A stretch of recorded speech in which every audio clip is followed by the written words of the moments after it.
Anécdota del atragantamiento. Podemos empezar con el tarot. Vamos a ver. Hemos visto una serie de datos del tarot muy importantes, que son todo lo que les he distribuido de textos. A ti, Ricardo, te tengo que mandar. Yo creo que tengo tu correo todavía. Sí, creo que sí. Sí, yo creo que tengo tu correo. Pero si no, te lo pido y te mando. Te tengo que mandar todos los apuntes que hice de las cartas del tarot, o sea, los senderos en el árbol de la cábala, y de los sefirot. Las 22 cartas son los senderos y los sefirot son los números en las cartas, los haces, los 12, los 13, etc. Y también te debo mandar esto. Me está hablando Luis, perdón un segundo. Bueno. Sí,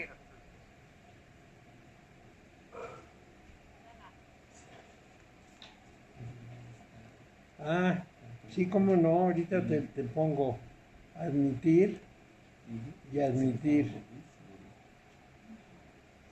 Ya entraste, sí. Bueno, perfecto. Y Luzma ya también entró, qué bueno. Les estaba contando, Luzma, que ayer me atraganté. Me tragué un pedazote de zanahoria y se me quedó atorado en el cuello. Y cuando me hablaste, Luis, estaba yo en el hospital. sí, Mario. Sí, no me pasó nada. Nada más estaba atorado, tampoco era tan grave la cosa. Estaba preso. Respiraba y todo, pero bueno, pues ahí está la cosa. Bueno, entonces vamos a entrar en materia. Le decía a Ricardo que le voy a mandar mis apuntes de los sefirot y los senderos. O sea, de las 22 cartas, de los arcanos mayores y de las restantes, que son 56, de los sefirot, o sea, de los arcanos menores, las cartas con número que corresponden a los 4 palos, porque todo eso ya llevamos avanzado.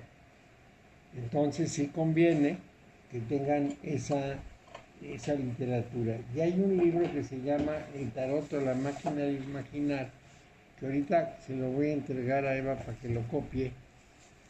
Y no sé cómo mandárselos a ustedes. ¿No es este el que le sacamos? Es Sí, ese. ya se lo traje. Ese libro, Mario. ¿Cómo? Creo que yo tengo ese libro. Es de un argentino apellido Costó. Sí. Ah, tú lo tienes. Perfecto. Es un buen libro. Pero sí, Que habla de la vía húmeda y de la vía seca. Sí, Ah, sí, y interpreta las cartas. Entonces eso nos ayuda muchísimo.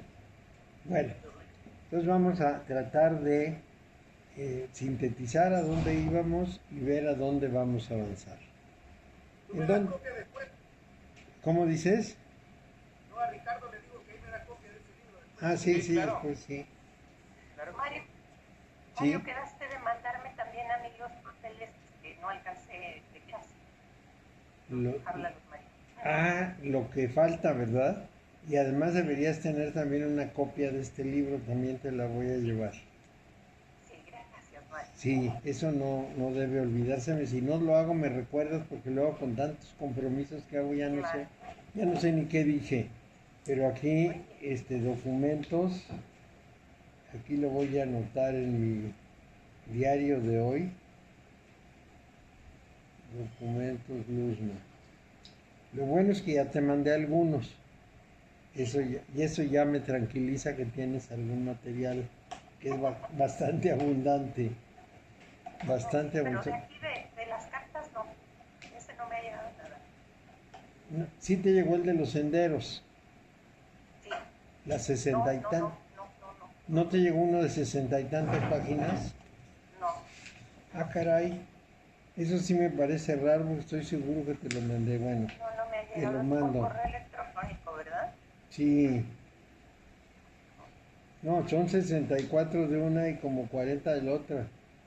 Ah, qué caray. Sí, son un montón de páginas. Bueno, y terminando la clase yo te los mando porque Yo estaba Gracias, convencido que los tenías. Bueno, entonces vamos a entrar en lo que pudiéramos llamar la síntesis de lo que hemos visto y hacia dónde vamos a avanzar. Mira el que me encontré hace poquito. ¿Qué te encontraste? Cábala hebrea y cábala cristiana. Ah, caray. Como libro ya. Tú me lo diste, Mario. Ah, sí, yo te lo di, pero... Ah, bueno. Sí, sí, porque es el libro de ¿cómo se llama? Bueno, como se llame, sí. Bueno, entonces vamos al tema. El tarot se descubre más o menos en el 1830 por Eliphas Levi en manos de unos gitanos. Ese es el primer anuncio. Pero se descubre porque ya existía. ¿Y existía desde cuándo? Desde el 1181, en que la corte de Anjou está en el noroccidente de Francia, en el noroeste de Francia, más o menos por donde está la parte vasca. Esa es la zona de Anjou. Entonces la corte de Anjou lanza un juego de cartas que después se va a convertir en el tarot de Marsella. El tarot de Marsella, digamos, es una inmediata versión posterior. Primero aparece el de la corte de Anjou. Este se descubrió recientemente. Yo tengo el juego de cartas de Anjou, es uno que hemos reproducido y una de mis alumnas, Chela, va a darnos nuevas impresiones y entonces también les puedo mandar o entregar o a ver cómo le hacemos o se los mando por internet. Bueno, entonces ese tarot de la corte de Anjou significa algo muy importante. ¿Quién sabe quién me esté mandando recaditos? A lo mejor es alguien que quiere entrar y no puede, así es que permítanme un momentito porque me mandaron 28 mensajes. ¿Quién puede ser? ¿Alguien muy inquieto que quiere entrar?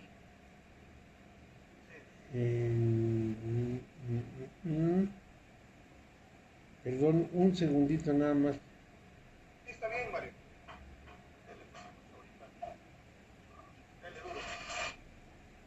Vamos a ver porque...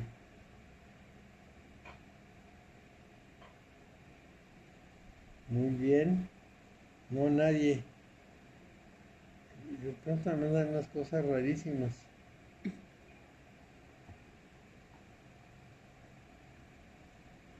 Eso es. Aquí dice, ¿por qué te duele el cuerpo? Pues porque me tragué una zanahoria. No, no es nada, no es nadie que quiera entrar, perdón. Bueno, entonces, ¿cómo nace ese documento? Nace porque desde China, en la corte china, se había generado un juego, llega por Venecia, Italia, y de pronto en la corte de Anjou hacen una especie de adaptación de las figuras chinas a figuras occidentales propias del mundo de Anjou en esa época. ¿Cómo datamos las cartas? Por diversas características. Una de ellas es que en estas cartas de Anjou el Papa tiene un guante con una cruz, que es algo que se usó en unos años determinados en Europa. Entonces sí tenemos maneras de datación y maneras de comprobación de que es muy antiguo. ¿Qué es lo que se volcó en el tarot? Se volcó todo el conocimiento hermético que tenía la corte de Anjou. No diré que lo tenía todo, pero todo lo que tenía se plasmó en las cartas del tarot. Hasta donde entendemos, la razón es muy simple. En esa época la mayor parte de la gente no leía y como no leía necesitaban imágenes para entender de qué se trataba. O sea, estas personas que en la Edad Media no sabían leer, sí sabían interpretar imágenes y esa es una de las razones por las cuales a los santos y a otros personajes importantes nos los presentan de cierta manera, una manera que nosotros ya no interpretamos. Por ejemplo, no es lo mismo parado en las dos patas traseras que parado en las cuatro patas, que haciendo un cierto movimiento. Cada una de estas maneras de presentar el caballo del personaje que lo monta nos habla de una cosa distinta. Ellos sabían de qué y podían interpretar a qué anécdota del personaje se refería. Nosotros no sabemos realmente qué representa. Bueno, sí sabemos, pero no todas las personas. En aquel tiempo, presentar un caballo con las patas arriba, caminando con las patas abajo, en tres patas, etcétera, representaba algo. Es decir, el héroe o había conquistado, o había vencido, o había sido derrotado, lo que fuera, pero estaba representado el fenómeno. Bueno, esa representación a través de imágenes era la forma de comunicar las cosas, de manera que la corte de Anjou decidió emitir su conocimiento plasmado en unas imágenes. Ese es el punto de arranque del tarot. Muy bien, el tarot de pronto es prohibido por la iglesia, sin embargo, pues se sigue usando durante todos los siglos siguientes hasta el siglo XIX, pero ahí el usando es una generalización. ¿Cómo se sigue usando? Bueno, durante un tiempo tenemos un periodo de copias, vamos a decir copias febriles, porque es una tras otra, y esas copias son de unas cartulinas más o menos grandes, vamos a pensar unos 25 centímetros o 30 centímetros por la proporción de alto. Son obras de arte, en realidad se las encargan a pintores famosos, quizá no famosos del tamaño de, pues, ¿quién diría yo?, de Fra Angelico, pero sí famosos lo suficiente en su tiempo y su lugar para que salieran costosísimos. ¿Cómo sabemos eso? Bueno, porque en una lista de bienes hereditarios se registra un juego de tarot como algo de mucho valor. ¿Por qué es mucho valor? Bueno, son 22 más 56, 78 cartulinas pintadas por un pintor profesional. Por pequeño que sea el pintor, seguramente es muy caro pintar 78 de estos. Muchos de esos tarots se escondieron en las bibliotecas de los monasterios. ¿Cuál es la razón? Bueno, ahí les puedo contar una historia que nos ayuda mucho al siguiente paso que vamos a dar. Más o menos en el año 1300, Santo Tomás de Aquino y su maestro, ¿cómo se llamaba? Bueno, como se llamara el maestro, Gregorio Magno, ¿no? Creo que era Gregorio Magno. Y su maestro eran alquimistas, porque la Iglesia Católica había aceptado la alquimia como un conocimiento de sus sacerdotes y sus monjes.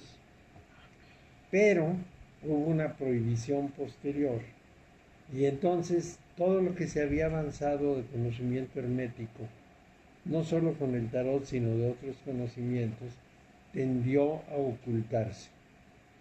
O sea que escondieron en las bibliotecas monacales de la Edad Media muchas copias del tarot, algunas muy bien hechas, otras muy ingenuas, pero interesantes en su ingenuidad, con cierto arte, muy naif. Y realmente hubo una época en que se empezaron a encontrar una y otra y otra y otra, y eso sería más o menos por los años 60 del siglo pasado. Y entonces empezaron a reproducir lo que pudiéramos llamar la base, que era el tarot de Marsella, y luego una serie de copias con diferencias en los colores, con figuras a veces muy como de niño, a veces con más adorno, y luego lo que mandaron a hacer los grandes señores, que tenían mucho dinero, con artistas que hicieron diversos juegos importantes. Casi cada familia europea mandó a hacer su juego. Bueno, todo eso por los años 60 se vendía en la Ciudad de México. Tiempo después, como cerca de los 80, apareció el tarot de Anjou. Y apareció de una manera casi circunstancial. Para darles una idea, yo lo compré en un Vips, que es rarísimo que pronto un Vips tenga tarot. Bueno, pues me parece rarísimo. Pues ahí apareció esta edición, que es muy interesante. Bueno, entonces esto disparó a una gran cantidad de artistas para soltar la imaginación y generar una serie de tarots, que digamos, artísticos. Ya no tuvieron tanto el concepto del juego de cartas como la belleza de las cartas que iban a producir, sea una belleza muy a la contemporánea, sea una belleza, digamos, más formal, más de formas, que sí sucede, más realista. Entonces, esa línea figurativa generó una gran cantidad de tarots con imágenes, y el colmo de la abstracción es un tarot alemán, que tenía que ser alemán, a ser tan abstracto, en que solamente aparecen el árbol de la cábala, en cada carta aparece el árbol de la cábala y el lugar que ocupa la respectiva carta. Entonces, pues es muy abstracto, porque el que no conoce, pues no entenderá nada. Eso sí es bastante extraño, pero bueno, ese es el extremo que yo conozco. Hay un tarot de Merlín que hicieron los que están renovando la tradición de Merlín, y hay muchos otros. Hay un tarot con las figuras del Bosco. En fin, soltaron la imaginación los artistas. Pero ¿cuál es el problema de esos otros tarots? Que no recogen el lenguaje de las imágenes, tal como se plasmó originalmente. Las imágenes siempre tienen un lenguaje, pero vamos, no todos los artistas que se soltaron a pintar tarots realmente tienen el conocimiento profundo de lo que debe transmitir la imagen. Hay uno solo distinto que usó Aleister Crowley. Aleister Crowley era un joven bastante trastornado de la mente, que tras muchas manipulaciones se hizo del poder en una organización llamada la Gran Orden de la Aurora Dorada. A él su mamá le decía la bestia, y el mundo le puso el 666. Era una persona que se sentía el mago más importante del mundo y que hacía una cantidad de cosas que ameritaron juicios contra él, incluso. Entonces, este hombre hizo un tratado de tarot excelente, y además, que esto es importante, un juego de cartas con un profundo significado, tal como las interpretaba la Gran Orden de la Aurora Dorada. Esta orden se fundó en 1890 y se disolvió más o menos en el 1900. Duró 10 años, pero aportó una gran cantidad de documentación y de ideas. Incluso hay un libro muy importante de un personaje que se llamaba Gareth Knight, que daba cursos de tarot en la Aurora Dorada, y que escribió, bueno, recogió sus apuntes y los publicó en 2 libros muy importantes muy sustantivos, no necesariamente pudiéramos decir la última palabra, pero muy bien hechos, muy bien trabajados, y algunos de sus conceptos están recogidos en las hojas que yo algunos ya les di y a otros les voy a mandar. Es muy importante entender que las interpretaciones del tarot varían bastante dependiendo de qué escuela o de qué persona la saque.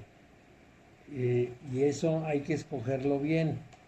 Digamos que por razones estéticas yo tengo algunos juegos de tarot muy bonitos, pero no son representaciones correctas.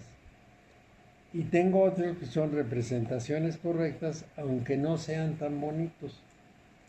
Hay uno muy particular, que es el que se encuentra en el domo de Siena.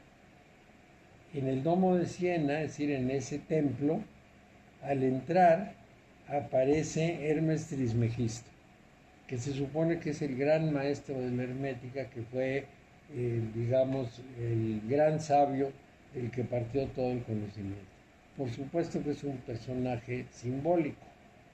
Bueno, entonces al entrar a la iglesia del domo de Siena, nos encontramos de manos a boca con Hermes Trismegisto. Y todo el piso de esa iglesia, de ese templo, tiene las cartas del tarot en una representación que no es igual a la de Marsella, sino que es la de los artistas que hicieron el piso del templo. Y hay un librito editado por el propio templo, muy interesante, que yo tengo en italiano. Ahorita les cuento la anécdota. Yo tenía un alumno que era de origen italiano, Miguel Ángel Onofrietti, y un día justamente estaba en Siena y buscó la iglesia, porque ya habíamos hablado del tema, buscó el domo, y resulta que se topó al entrar a una persona que conocía y que era una persona amiga, y resulta que era la administradora del domo. Entonces no solo se trajo un juego de cartas que yo tengo, sino además se trajo el librito explicativo, que eso es muy importante.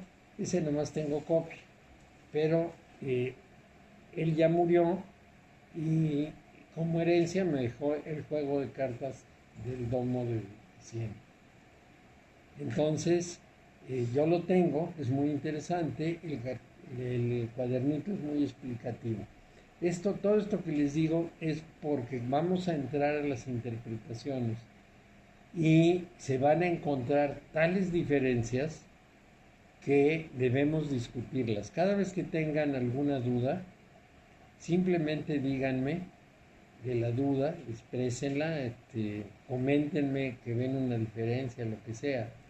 Y entonces yo les voy a explicar por qué la diferencia, por qué unos lo interpretan de una manera, otros lo interpretan de otra, en qué escuelas se ven las cosas de una forma u otra, y podemos llegar muy lejos.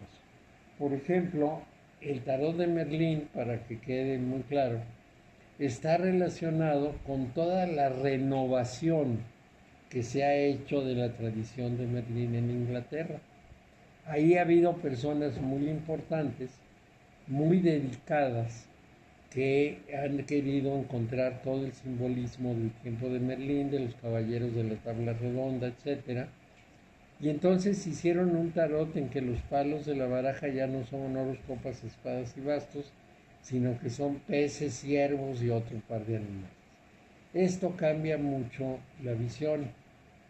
Tenemos que hacer las correspondencias. Pero no solo eso, sino que las figuras, lo que expresan, lo que representan, es todo lo que pudiéramos decir la recuperación de la tradición de Merlín. Entonces, lo que ese tarot nos expresa es otra visión.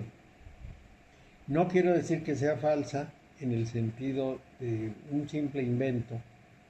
No quiero decir que no tenga profundidad hermética, simplemente que no es la misma que el juego de Anju y por lo tanto la interpretación varía.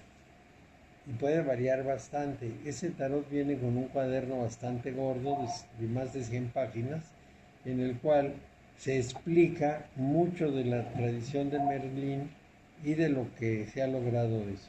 Una de las personas que ha desarrollado más esto es una señora de apellido Stewart, que es experta en esa tradición merlinesca y que fue la asesora cultural de una serie de televisión que se llamaba Sheena, que era un personaje, una mujer así como muy heroica, que usaba muy bien el arco y la flecha, etcétera, y que tuvo en cierto momento bastante aceptación, y ese personaje correspondía precisamente a esa idea. Y las cartas también. Bueno, entonces ahora entremos a la segunda consideración de todo lo que hemos visto.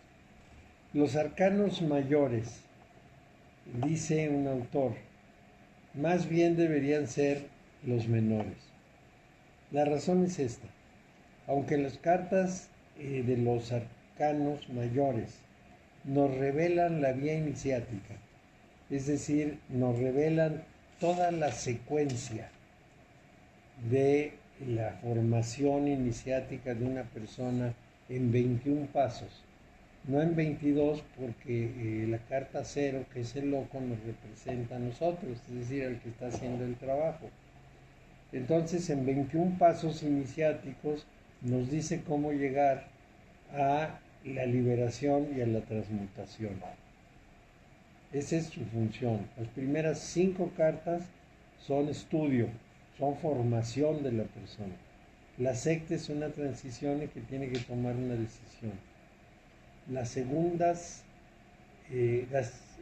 serie de 5, porque con la transición llevamos 6, la segunda serie de 5 nos lleva a lo que sería poner a prueba los conocimientos adquiridos. Ese conjunto que son 11 cartas, las primeras 5, la sexta de transición y las otras, llegan al número 11 y van de izquierda a derecha como leemos. A esa se le llama la vía solar, masculina, positiva, seca, y pónganle todos los calificativos relacionados con la masculinidad. La carta 12 en la serie empieza abajo de la 11 y corre de derecha a izquierda. Esa es la vía lunar, húmeda, femenina, negativa, etc. Tiene una cantidad de calificativos que les mandaré en una muy importante descripción de cómo deberíamos ver la organización de las cartas. Es algo un poco difícil, pero muy interesante. Iremos llegando. Las 22 cartas se ponen en un símbolo de infinito. Y entonces tenemos ascensos y descensos, tenemos límites, tenemos varias cosas. Bueno, entonces eso pasa con los arcanos mayores. Son la vía iniciática. Pero los arcanos menores son algo más complicado. Cada uno de los palos de la baraja representa los 4 elementos de Empédocles, que no son de Empédocles, que son de la humanidad, porque igual están en China, que están en todas partes. En China son 5, pero bueno, de todas maneras recogen 3 de estos. Entonces, los distintos palos representan los elementos. Los bastos representan el fuego, las copas representan el agua, las espadas representan el aire y los oros representan la tierra. En las últimas sesiones, en las últimas 4, vimos lo que era el fuego, su representación, su simbolismo, incluido el sol. Vimos lo que era el agua, vimos lo que era el aire y vimos lo que era la tierra. Y cada una cobra una gran importancia con esas descripciones. Una de las cosas que tengo que hacer, pero todavía no he tenido tiempo de hacerlo, es tomar mis apuntes de lo que les dije. Ahí están grabadas las clases. Rosy las tiene y las ha compartido con algunas de las compañeras que no han venido por alguna razón. Pero aparte de que están grabadas, también tengo la intención de tomar esos apuntes, ponerlos ya como algo que pueda leerse, porque ya saben que los apuntes son apuntes, nada más tiene una palabra o tiene una frasecita que me indica lo que tengo que desarrollar, entonces eso no ayuda mucho. Debo desarrollar, así como tengo las partes descriptivas grandes de los arcanos mayores y de las esferas, también tengo que describir los elementos. Entonces, las esferas pues son los haces, los doces, los treces, hasta los dieces. Y después hay una interpretación de las figuras menores, es decir, sotas, caballos, reinas y reyes. Esto también tiene su complicación y es una cosa en la que también debo hacerles un textito para que ya lo tengan. Ya lo vimos, pero quiero que lo tengan para que sea su referente. Bueno, entonces vamos a tomar eso. Entonces, las cartas van a representar lo siguiente. Los unos o los haces son la raíz del poder respectivo, del poder del fuego, del aire, del agua, de la tierra. Y cada uno de los otros es la relación entre lo que representa un elemento y lo que representa la céfira respectiva. Entonces, vamos a decir que los sefirot son los números, pero esos números tienen 4 caras: la cara del fuego, la cara del aire, la cara del agua y la cara de la tierra. Y ese es el trabajo de unión e interpretación. Normalmente la interpretación la hacemos de manera muy sencilla para tener una especie de golpe de interpretación. De muy sencilla quiero decir, ponemos 5 cartas siguiendo a Custel, argentino, el del tarot y la máquina de imaginar.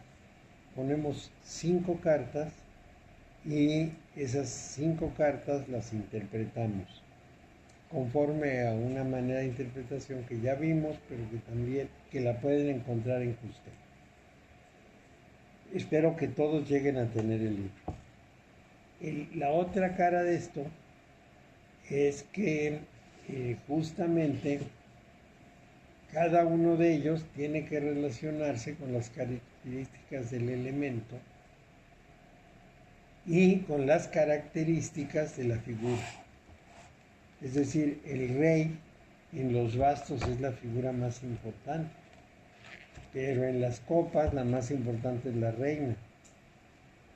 En las espadas el más importante es el caballero y en los oros el más importante es la sota. Si me preguntan por qué, pues les diría lo siguiente. Los bastos representan el poder, entonces el rey es el poderoso. Las copas representan el sentimiento, entonces la reina es la poderosa. Las espadas representan la lucha, el sacrificio y el esfuerzo, entonces el caballero es el combatiente. Y los oros representan los intereses del paje. Entonces, en los oros el paje es el más importante y los otros como que se corren de la importancia. Es decir, cuando la reina es la más importante, el rey queda hasta abajo.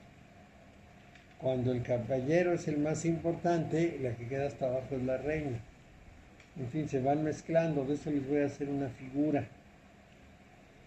Y todos estos elementos entran en un sistema de interpretación. Pero hay algo más que hemos visto y que lo vimos hace ya tiempo y que es importante y que va ligado a un esquema. Es un esquema que me gustaría enseñarles a los que no habían venido antes. Vamos a ver si lo están.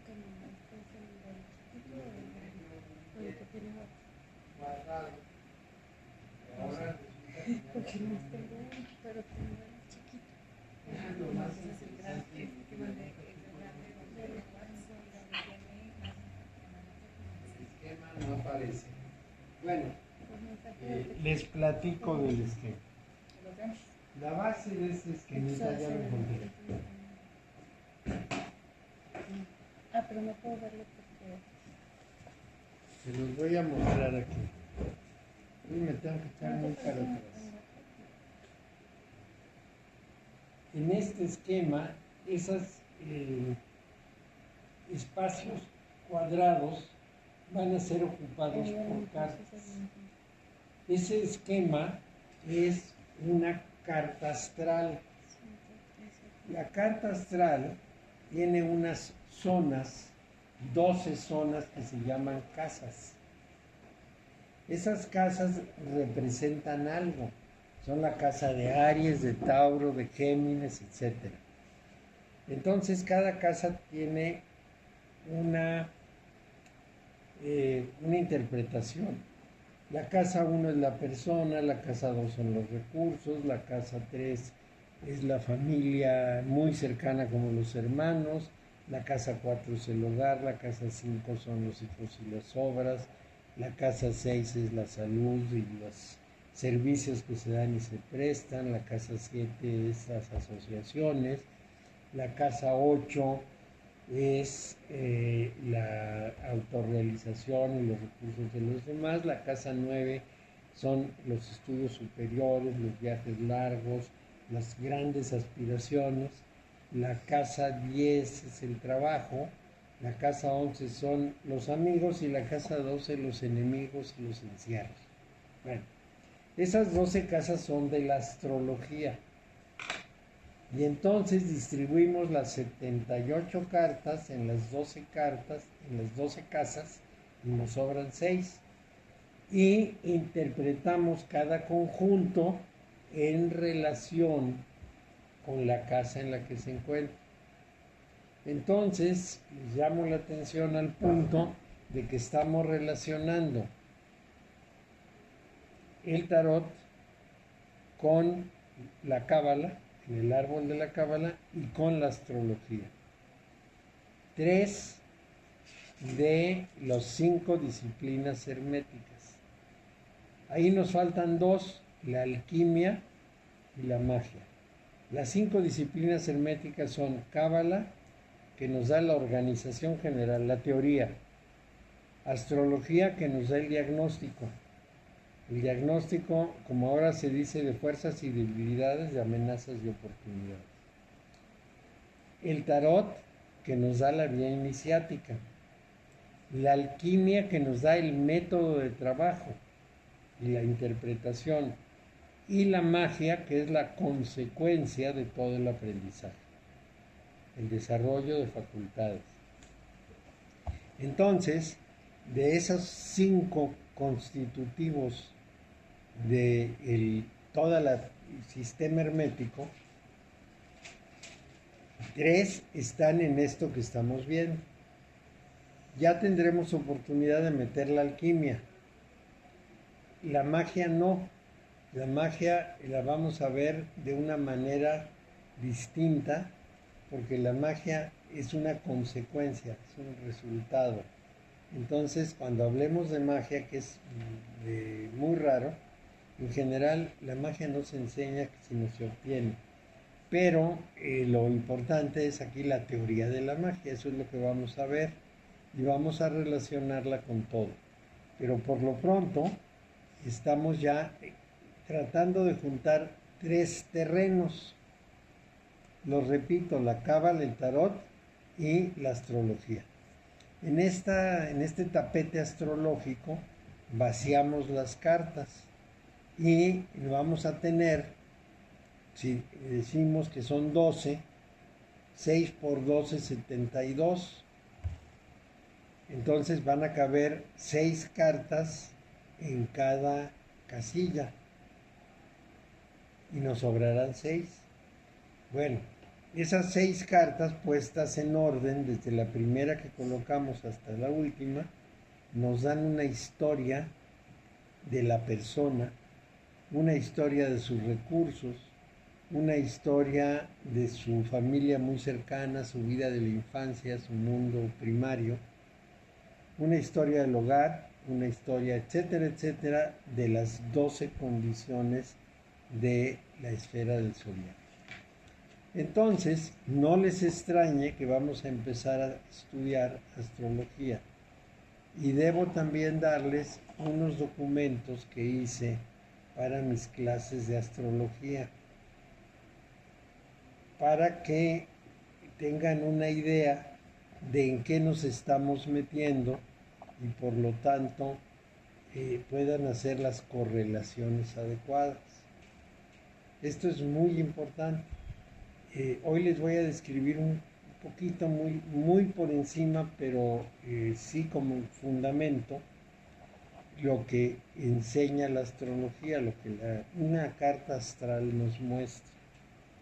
Porque eso es con lo que vamos a redondear para empezar a hacer las interpretaciones. Yo quería tener ya alguna secuencia para interpretación, pero con esto del atragantamiento que hoy tuve, no me dio tiempo de hacerlo. Tendría que haberlo hecho ayer en la tarde y hoy en la mañana, y ya estaba en el hospital en el lecho del dolor. Entonces fue imposible, pero la siguiente sí lo haré, pero de todas maneras se requiere la descripción de lo que es la astrología. La astrología es antiquísima, antiquísima. En el año 7000, cuando los sumerios llegaron a la confluencia de los ríos Tigris y Éufrates, ya llevaban la astrología.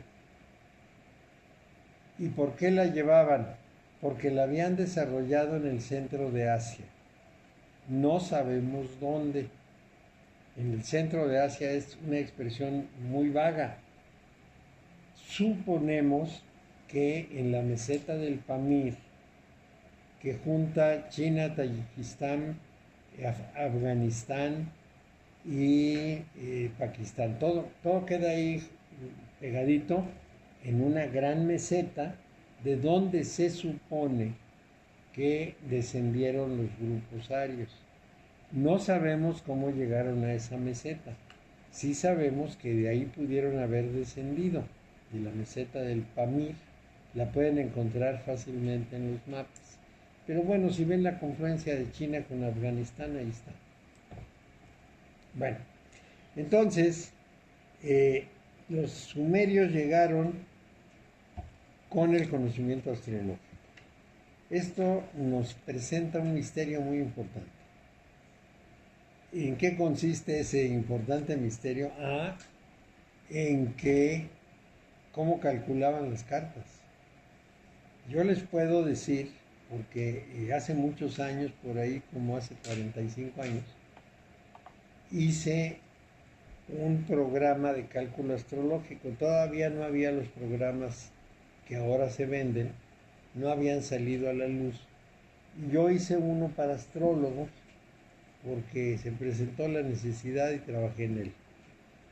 Pero les puedo decir que aunque estudié matemáticas, no estudié astronomía, pero estudié matemáticas y estudié algo de física, calcular las posiciones planetarias me costó muchísimo trabajo.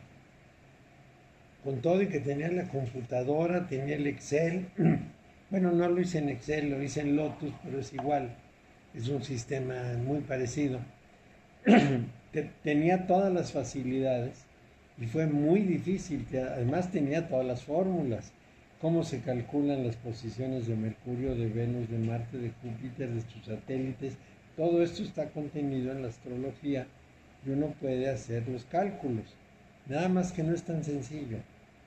No es una cosa de, vamos a decir, me siento, lo hago en unas horas. No, me tomó meses hacer eso. ¿Cómo lo lograron los sumerios? Bueno, presumimos que en el pasado hubo unas grandes civilizaciones que dejaron ese conocimiento y que requiere muchas matemáticas y matemáticas muy buenas, y que ese conocimiento fue heredado a grupos con menos conocimiento, pero ya con un problema resuelto. Para decirles algo, si yo les paso mi programa de astrología, pues lo pueden usar.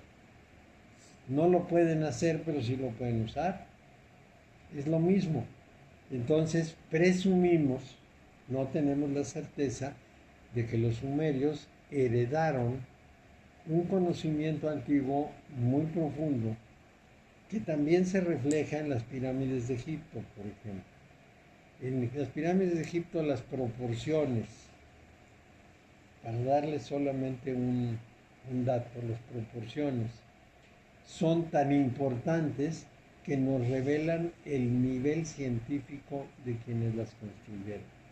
Pero eso no solo pasa en las de Egipto, pasa en Chichén, pasa en el Tajín, pasa en Indonesia, pasa en Laos, pasa en todas partes. Ha habido ya algunos matemáticos muy destacados que han trabajado sobre el manejo de las proporciones y lo que eso significaba de conocimientos y de civilización. Entonces estamos seguros de que esa investigación, continuándola, nos va a llevar a saber que tuvo que haber habido unas civilizaciones muy grandes y muy importantes. Bueno, entonces, desde el tiempo de los sumerios se hacían cartas astrales. Los sumerios las hacían de una manera distinta, las hacían en un cuadro, cruzaban las 4 esquinas y con esa manera de representación interpretaban el estado del cielo. Esto es importante porque se suponía que el estado del cielo era el conocimiento más general. Aquí les voy a platicar un poco de lo que dicen los chinos, o lo que decían los chinos. Para los chinos, el cielo era la voluntad suprema. No hablaban de un Dios, hablaban del cielo, pero era la voluntad suprema. Entonces era importantísimo conocer la voluntad del cielo. Después estaba la tierra, que es nuestro vehículo que navega por el cielo. Entonces también teníamos que tener un conocimiento de la tierra. Por eso, en la astrología china se habla de los 10 troncos y las 12 ramas. Y los signos zodiacales son los animales, porque están interpretando la voluntad del cielo en la manifestación terrena. Y finalmente está el ser humano en la mitad del sándwich entre la tierra y el cielo. Un autor occidental, pero muy familiarizado con China, decía, es como si fuésemos en un barco en el mar. El océano es el universo. Y nuestro viaje depende del océano y de sus condiciones. Es decir, la voluntad del mar es la más importante cuando estamos en el mar. Lo segundo es cómo está hecho nuestro barco. ¿Qué nos aporta? ¿Qué nos aporta de equilibrio, de flotación, de seguridad, de lo que sea, ¿no? Lo que le presumían al Titanic. No se va a hundir nunca. Bueno, pues así esperamos que la Tierra no se hunda nunca. Y luego nosotros en el barco. Entonces, lo primero que hay que conocer es la voluntad del cielo.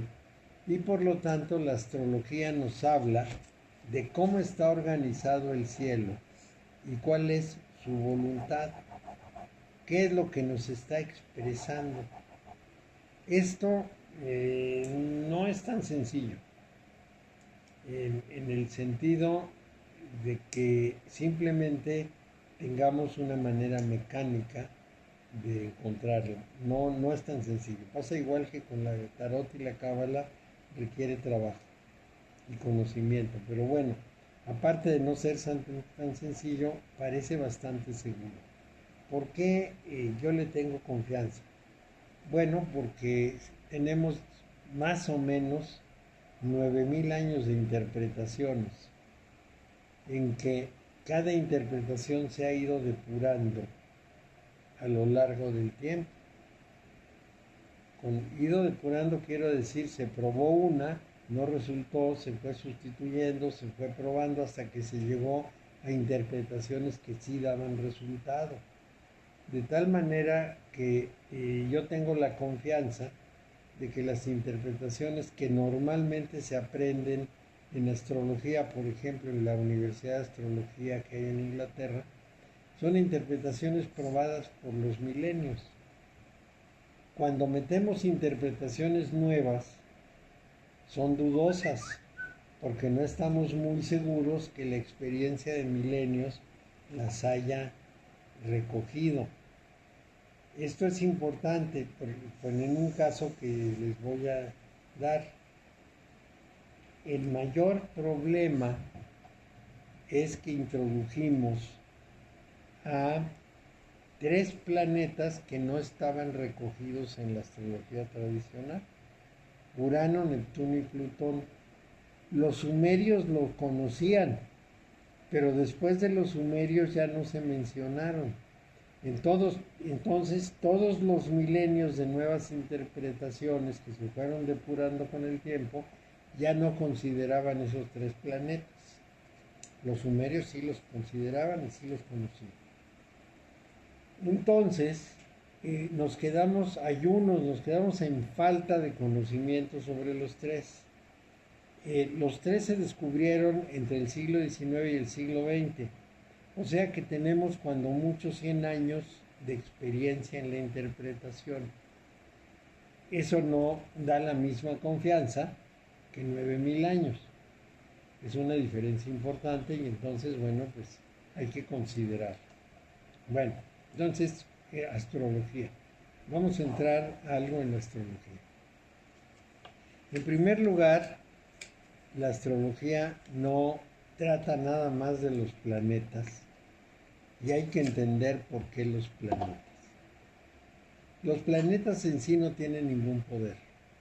O sea, el planeta no nos manda energía, nos refleja la luz del sol, pero en realidad no es un emisor de energía como lo es una estrella o como lo es una nube galáctica. En realidad el planeta solo refleja luz. Pero el sistema solar es un sistema armónico en el cual cada una de sus partes cuenta para la armonía del conjunto. De manera que la posición de los planetas en el cielo, su distribución, nos da una idea de qué equilibrio se da en cada momento. Y dado que hay planetas muy veloces, como Mercurio, que da una vuelta cada 80 días, y hay un satélite más veloz como la Luna, que da una vuelta cada 28 o 29 días, entonces sabemos que en la interpretación, en el trabajo de la carta astral en general, 4 minutos pueden ser importantes. En general, procuramos ajustar a los 4 minutos más exactos que podamos de un nacimiento. Antes no se registraba en los hospitales la hora de nacimiento. Por ejemplo, mi acta dice que nací a las 5 de la mañana. Es rarísimo que hubiera nacido en punto. Pude haber nacido entre las 4:30 y las 5:30, pero cuando mi mamá me fue a registrar, pues dijo las 5. Entonces, tengo que hacer ajustes. Hay un sistema de corrección de la carta astral que utilizamos cuando no tenemos una hora exacta.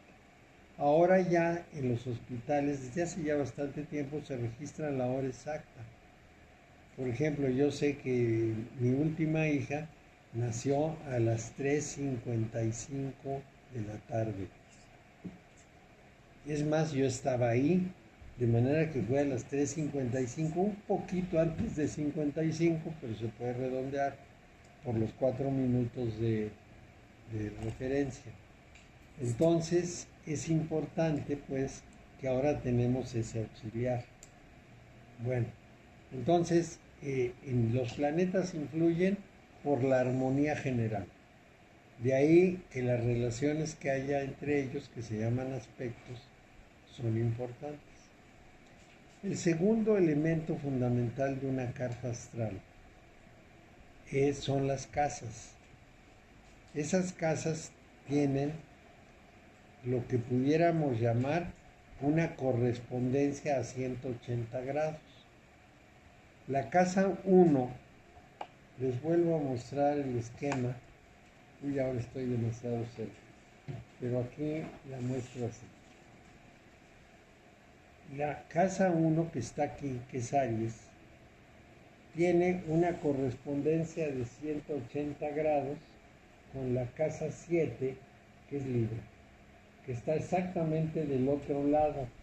Es decir, si tomamos el centro de la carta, de un lado está Aries y del otro va a estar Libra. Y si tomamos en vez de Aries Tauro, que está abajito por acá, Tauro, del otro lado en correspondencia está Escorpio. Bueno, entonces lo importante es que son correspondientes. Y la interpretación de esas casas tiene que ver con la correspondencia. La casa 1 es mi persona y la casa 7, que está a 180 grados, es mis asociaciones. Y entre las asociaciones se considera el matrimonio. Es muy importante, es tan importante que en latín a esa casa la llamaban uxor, que justamente se refiere a la pareja. Entonces es muy importante. La casa 2 se refiere a mis recursos.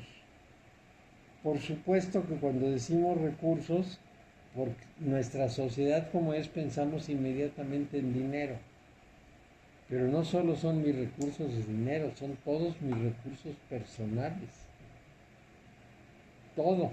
Mi formación, mi forma de pensar, vamos a decir, mi tipo de inteligencia, mis preferencias, mi vocación, todo aquello que son recursos míos para vivir en el mundo y moverme en el mundo. Entonces son los recursos. Y del otro lado, a 180 grados, que es Escorpio, se refiere a los recursos ajenos. Los recursos ajenos que son, por ejemplo, cuando yo trabajo para un patrón, para el gobierno, para una empresa. Pero no solo eso, porque la casa 2 me da mis recursos potenciales y la casa 8 me da mi realización de esos recursos. También se le llama entonces autorrealización. Y también es una casa relacionada con la corrección de digamos, las desviaciones que pudiera haber tenido. Bueno, la casa 4, no, la casa 3, me falta la 3, es el mundo muy cercano, el mundo de mi infancia, mis hermanos, mi escuela primaria, los viajes cortos que hice, la comunidad en la que vivía, es el mundo cercano. Y por supuesto aprendizajes muy elementales. Esos aprendizajes muy elementales son precisamente los de la escuela primaria, por ejemplo. Entonces, es mi mundo cercano. En cambio, la casa correspondiente del otro lado, que es la 9, es exactamente lo opuesto. Los estudios superiores, las búsquedas religiosas, los viajes muy largos, las investigaciones profundas, todo eso es la casa 9. ¿Qué signo es la 9? La casa 9 es Sagitario. La casa 3 es Géminis. La casa 2 es Tauro. La casa 8 es Escorpio. La casa 1 es Aries. La casa 7 es Libra. Ahora vamos a la casa 4. La casa 4 representa el hogar. El hogar en que nací y el hogar que formé. Y ese hogar es digamos, en donde yo me asiento. Ya se darán cuenta que la casa 4, si lo van contando, queda en el fondo de la carta, hasta abajo. Esa casa 4 queda en las profundidades, es lo más íntimo. La casa 4 es el hogar con todo lo que el hogar representa, y la casa 10, que es su contraparte y que está hasta arriba, es el trabajo. Es lo que yo hago como aportación al mundo. Porque si digo trabajo, a lo mejor nos imaginamos la oficina, pero las mujeres también trabajan en el hogar, de manera que es lo que yo aporto al mundo. ¿Cuáles son los signos zodiacales? 9 y 10. La casa número 4, 4 y 10. sí, la casa número 4 es la que sigue de Géminis, que es Cáncer.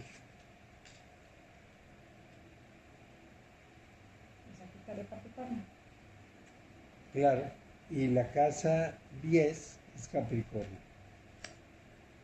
Bueno, luego pasamos a Leo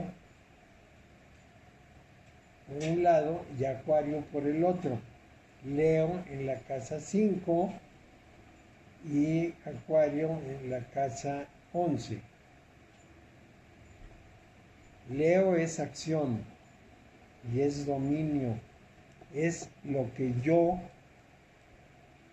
creo, mi obra, y mis hijos, que también es una creación mía, veámoslo por donde lo veamos.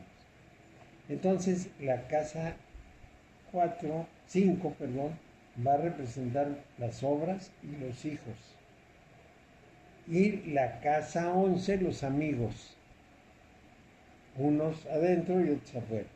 Los amigos y todas las influencias positivas para que yo realice mis obras. La casa 6 es Virgo. Y la casa 12 es Piscis. ¿Qué me van a decir una y otra? Bueno, la casa 6 es la salud y además los servicios que yo presto y los servicios que recibo. Las dos cosas y las tres cosas, porque es la salud, los servicios que presto y los que recibo. Mientras que la casa 12 es todo lo que se puede poner en mi contra y las reclusiones. Las reclusiones pueden referirse a la enfermedad. Por ejemplo, como estuve yo ayer en el hospital, allí encerrado y no me podía fugar. En la hojita que me dieron de alta decía, había dos casillas. Una decía fuga y la otra decía alta. De manera que hay quien se fuga del hospital. Pero en fin. Nos hubieras hablado, Mario, vamos por ti escondidos. Me fugo. Bueno, la casa 12 son reclusiones y enemigos. Y así tenemos un panorama. Como les voy a mandar un texto de esto, entonces van a tener bastante información. Pero una cosa es decirlo y otra cosa es leerlo, por eso te los estoy contando. Y para cerrar, el día de hoy no la astrología, nos falta bastante. Les voy a dar otra visión que es muy importante en la astrología y que la voy a poner en la pantalla.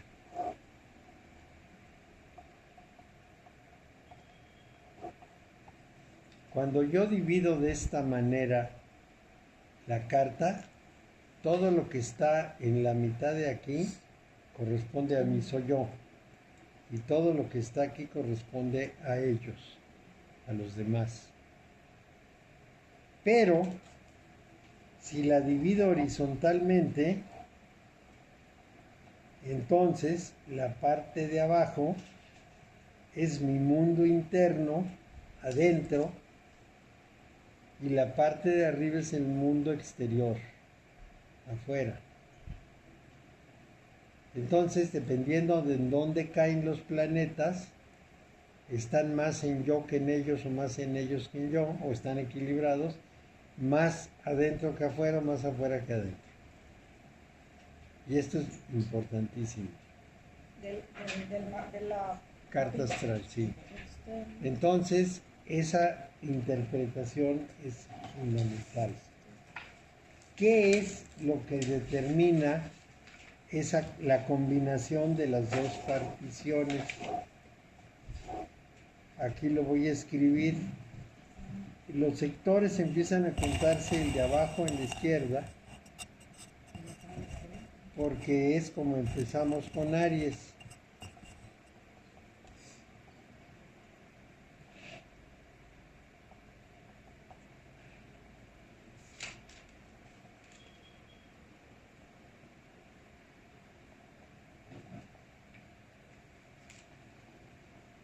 Y aquí lo estoy poniendo.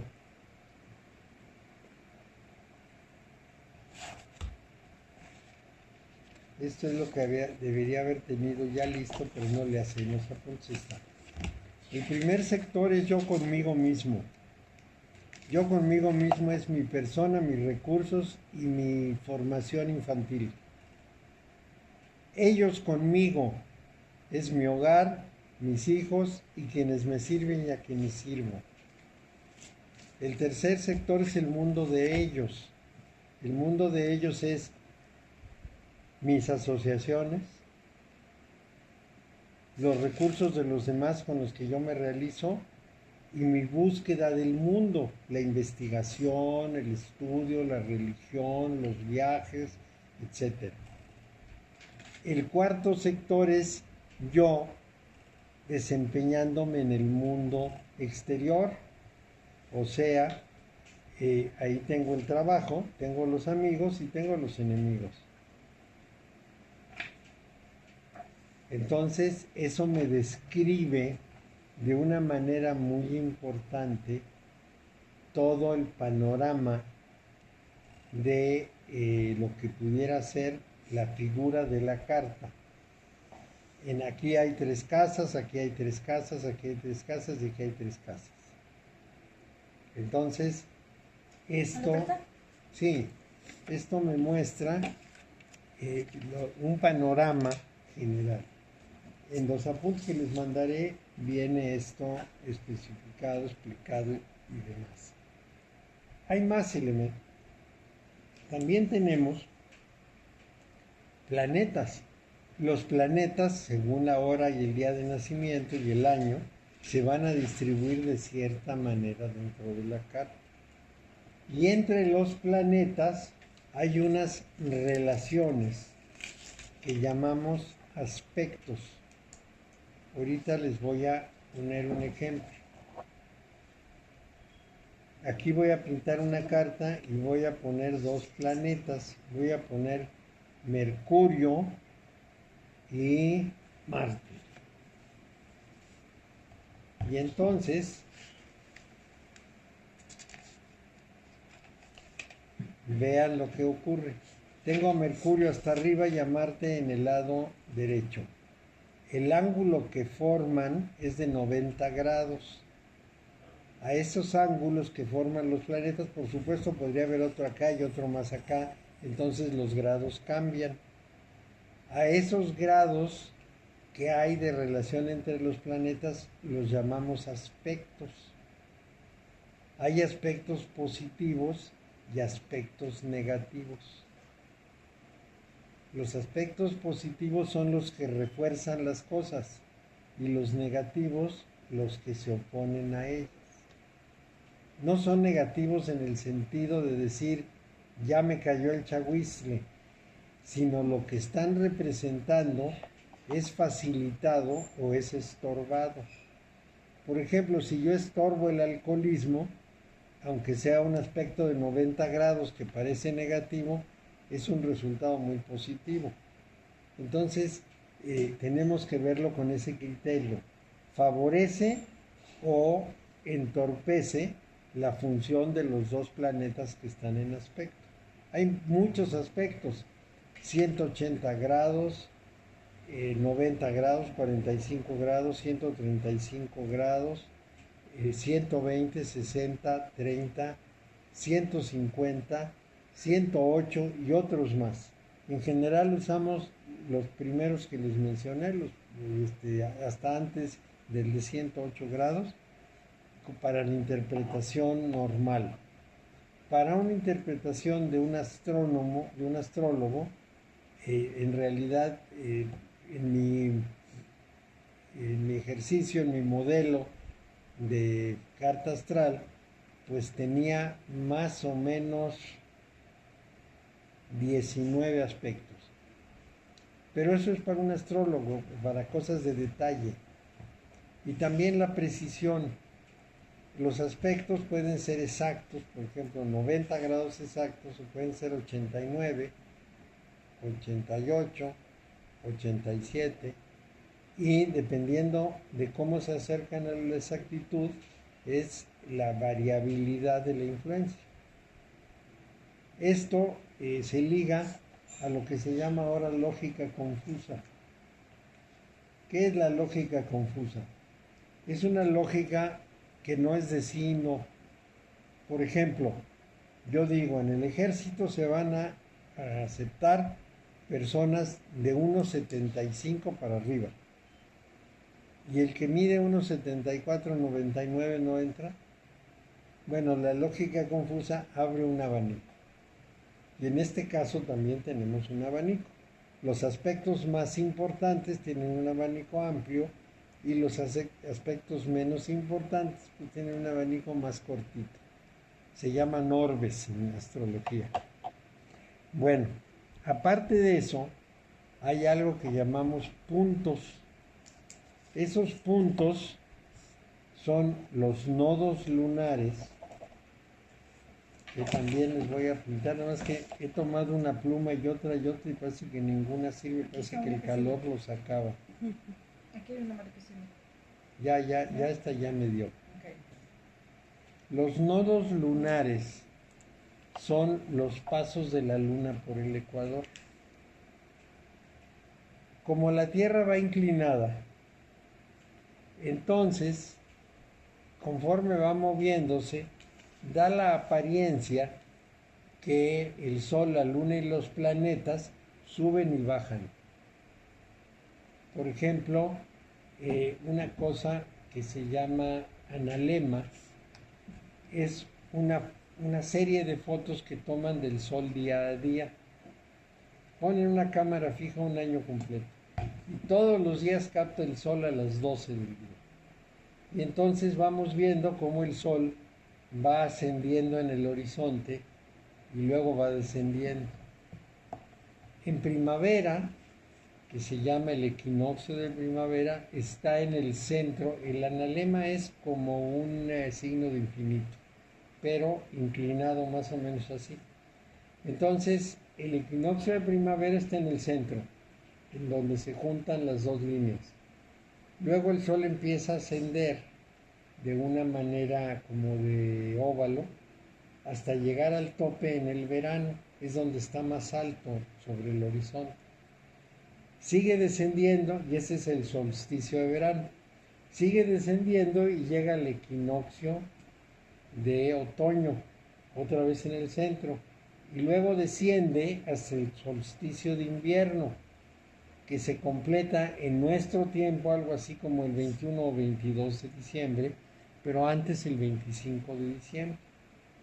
Para los seres humanos eran tan importantes estas posiciones del Sol, que realmente había no solo festividades, sino verdaderas cultos, adoraciones relacionadas con eso. Y para darles el ejemplo más importante de todos en el occidente cuando menos,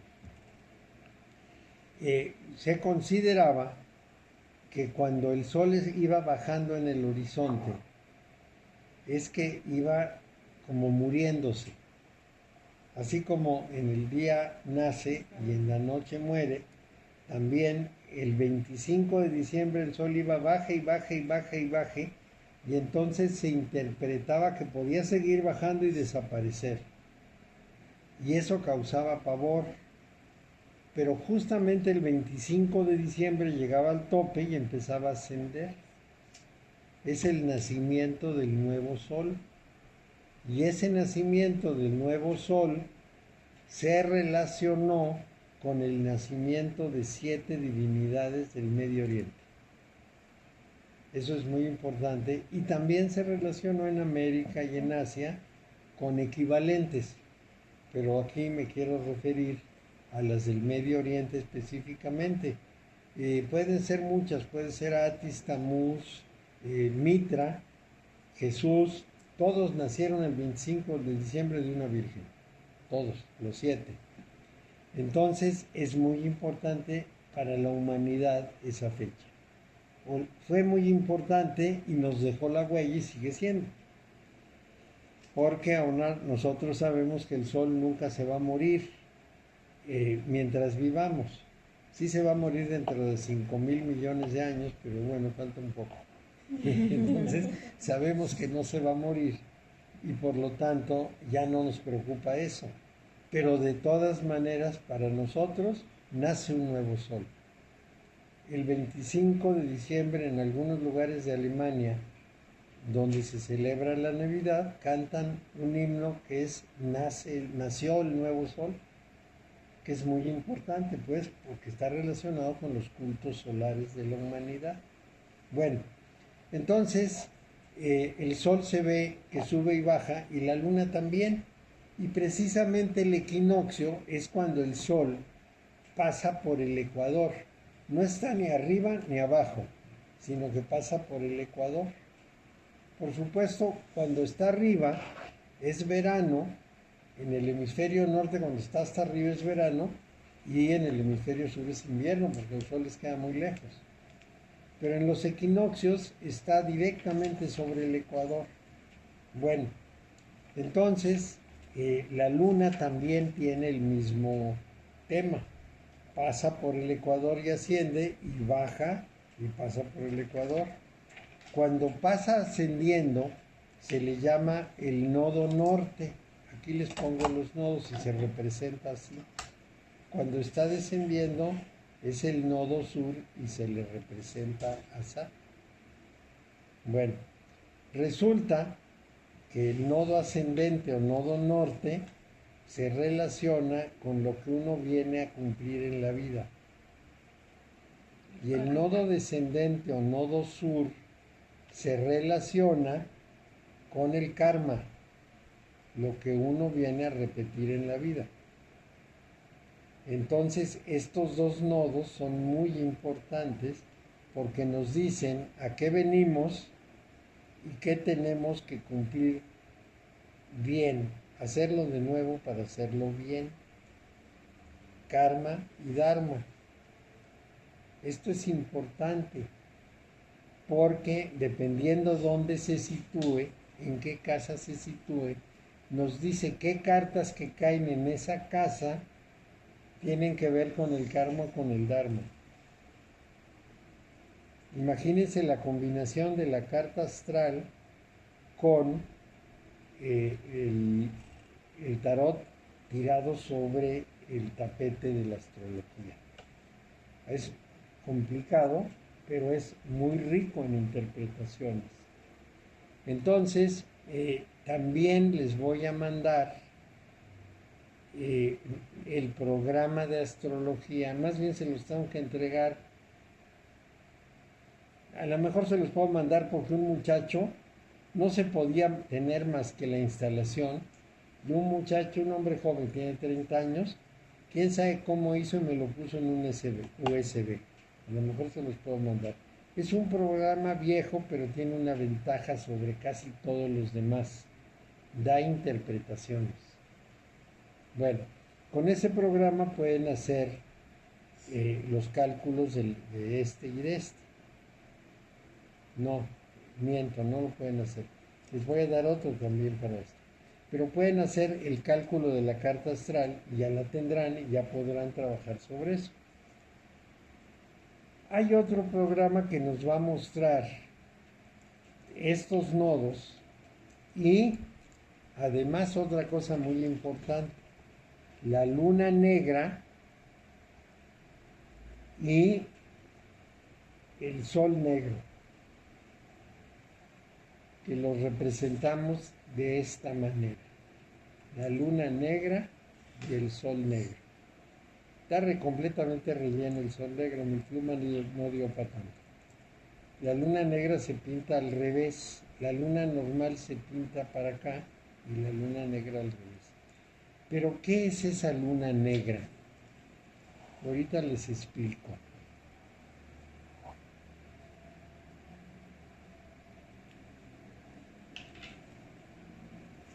Miren, aquí va la Tierra y aquí va la Luna. Esto no es un círculo, sino es una elipse. Y resulta que la elipse tiene dos focos, no uno.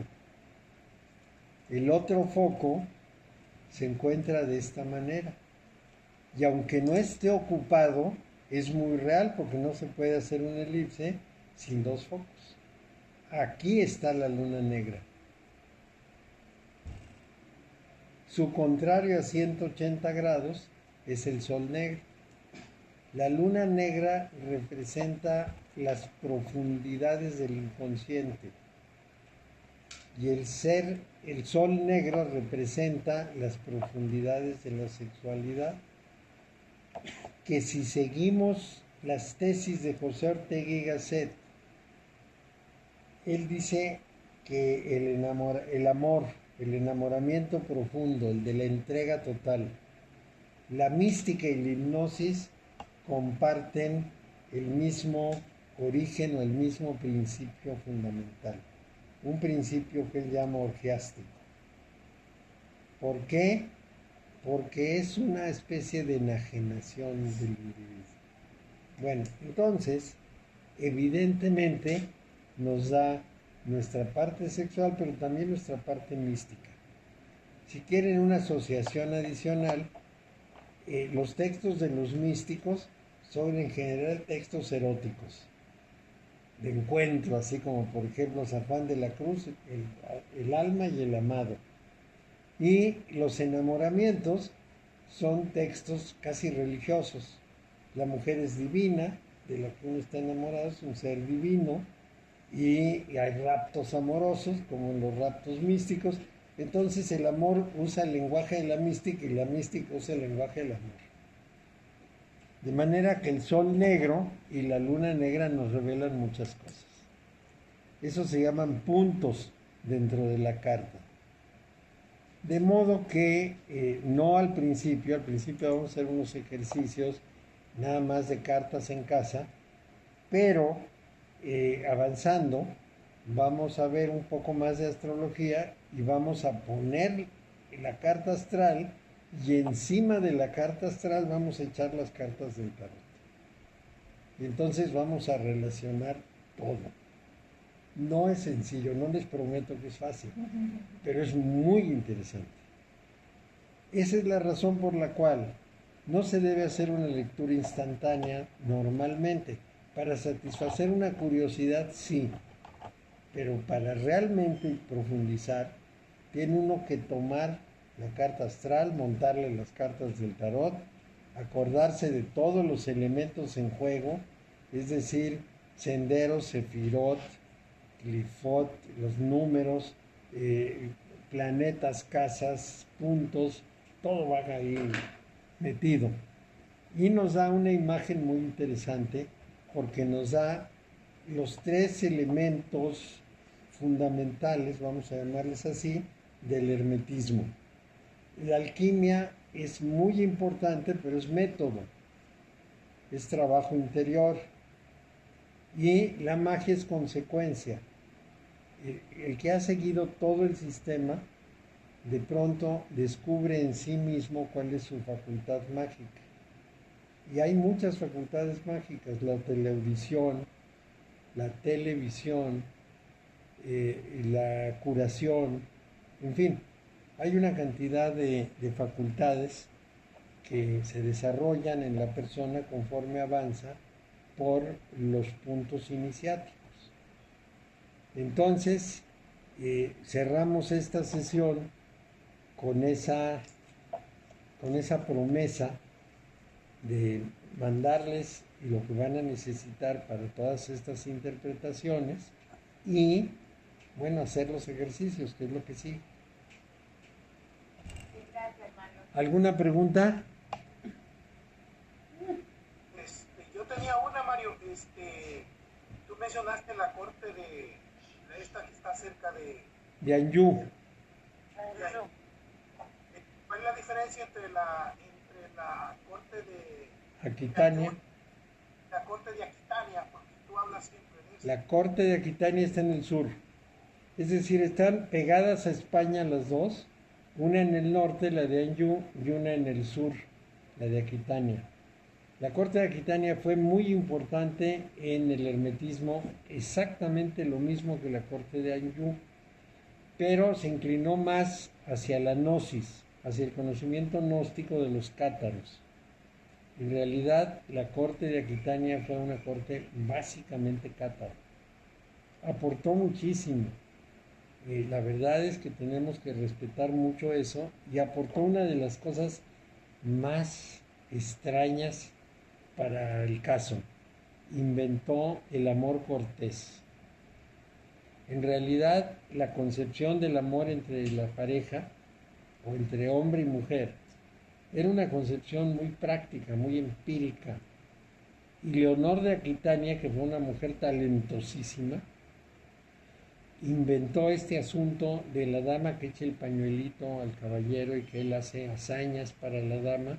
Nunca la toca ni se acerca a ella, pero la adora. Es su inspiración y su fuerza. Esto lo inventó Leonor de Aquitania. Para darles una referencia, ella fue la madre de Ricardo Corazón de León y de Juan Sin Tierra. Es decir, la esposa de Enrique II de Inglaterra, y su hijo menor,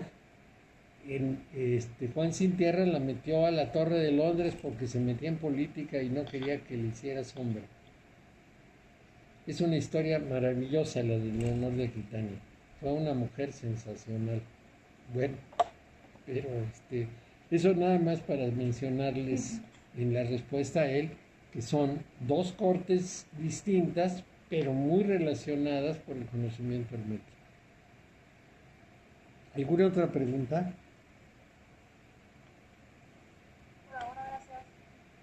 Muchas gracias por todo. Gracias, Bueno, que les vaya muy bien. Mario. Gracias. Ay, Adiós. Sí, Ya no te ahogues. Diana no ha podido, no Diana, Delia no ha podido integrarse, pero bueno, esperemos que pronto lo haga. Y que reciba las lecciones grabadas tan mágicamente por Rosy, porque dicen que salen muy bien. súper. Sí, salió súper bien. Bueno, Muy listo, Rosy, para todo. que les vaya muy bien, hasta luego. Gracias, Rosy. De nada, bye. Bye, gracias. Mario, una pregunta, ya fuera del aire.